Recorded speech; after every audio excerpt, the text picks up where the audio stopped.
Today we have all the major updates of mixed martial arts, starting with the news one more time trash talking goes wrong in the UFC. We all know trash talking is part of the UFC game, but sometimes it crosses a line. In a recent bout at UFC on ESPN 56's co-main event, Joaquin Buckley faced Nursultan Ruziboev. While Buckley won the fight easily, it was overshadowed by controversy. Buckley claimed that Uzbek people fight for money because they don't have any. This statement angered Uzbeki fans, who later confronted Buckley at his hotel. They showed him their bank accounts, leaving Buckley stunned. Look at it. Look, I don't play them video. I don't play them video games. I don't play them video games. I ain't gonna play hotel games. Tomorrow, go inside if you lose.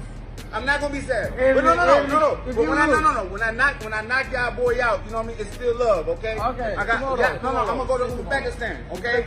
And y'all gonna show me love, even though I'm gonna knock y'all boy out.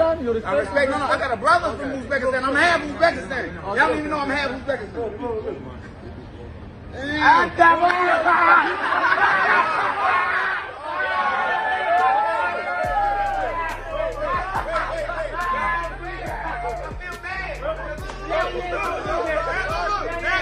Send his ass back home, bro. Now you gonna put his head on that broke, man.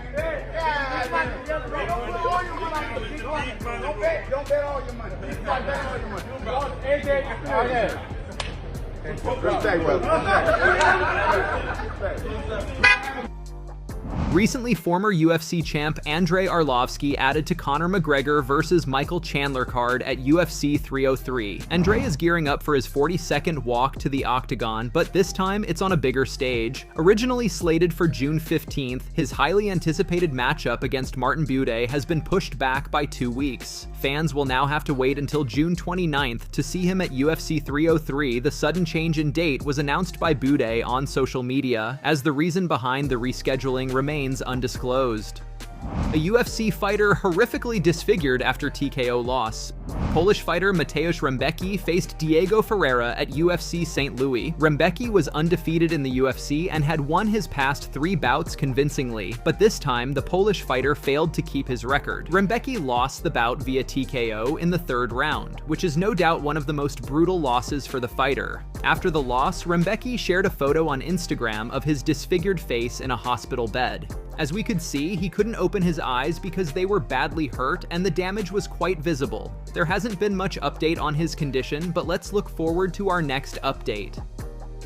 Even before the UFC 303 event took place, he had already shattered all records in UFC history. UFC is breaking various records for itself at seemingly every turn, but the promotion is going to do something at UFC 303 that is far from inconsequential. Organization is poised to do its first live gate in excess of $20 million, which is headlined by the highly anticipated return of Conor. On Saturday night, Dana White confirmed that McGregor's return to MMA has already generated more than $20 million in ticket sales without selling out. What's your opinion on that? And yeah, before we move to another update, please subscribe to the channel and turn on bell notifications so you will get latest MMA update notifications. Dana White has become frustrated with Vince McMahon over fighters crossover. Vince McMahon and Dana White weren't on the same page for a while. Dana recently said Vince kept bothering him for no reason. Then, they sort of made up when WWE and UFC got mashed together under Endeavor last year. But now, Vince is nowhere to be seen. That's why Dana White stood firm, saying he's open to sending some UFC fighters for cameo appearances in WWE. He mentioned that quite a few folks at UFC have dreamed of wrestling in WWE, and get this, even when McMahon was running the show at WWE, White was cool with those dreams. Listen, what did Dana actually say about this? We were talking to Derek Lewis this week, and he had mentioned that he might have been in talks with WWE as well, just to check them out.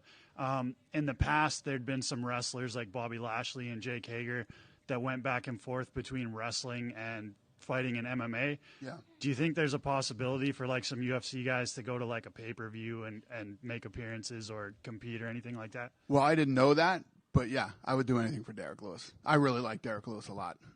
So, and listen, some of the fighters who fight here, you know, have always dreamed about doing a WWE match or whatever it is, and yeah, I don't have a problem with that. I mean, I didn't have a problem with that when Vince was consistently me for no reason, and now that that's not the case anymore, I obviously would absolutely do it.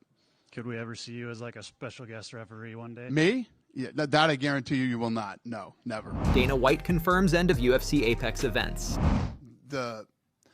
When you think about how we built this business, it was taking it out of, the big markets. Like when we first got into the fight business, everybody just went to Vegas, Atlantic City, sometimes New York, sometimes LA. That's the only place that really had fights, unless you had a local kid that would fight in some, we built this business taking this thing to every city all over the world.